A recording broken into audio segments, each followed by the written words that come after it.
Here we go, here we go.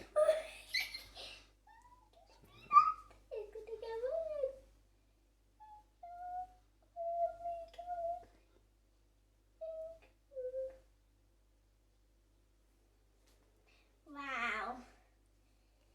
What's going to do now, Daddy? Right, let's see the bubbles forming around the vinegar balls. See that? Look, it's starting to rise up, you see? So there's a reaction happening. You see?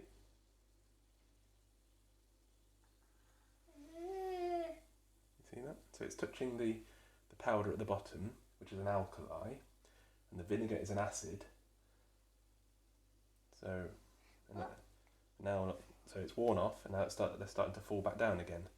But then they'll touch the powder again at the bottom, and it will react again, and they'll float up. See, there's bubbles forming. Look, that's the reaction.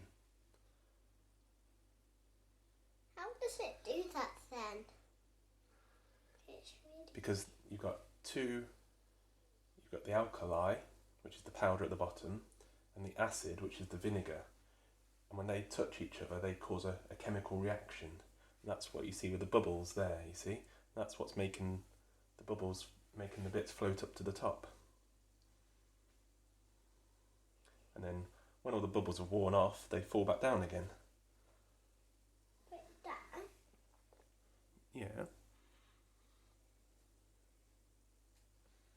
When you look at this top, why aren't all of the bubbles coming all together?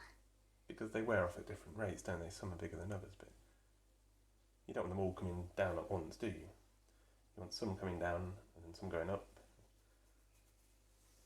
Let's see that dropping.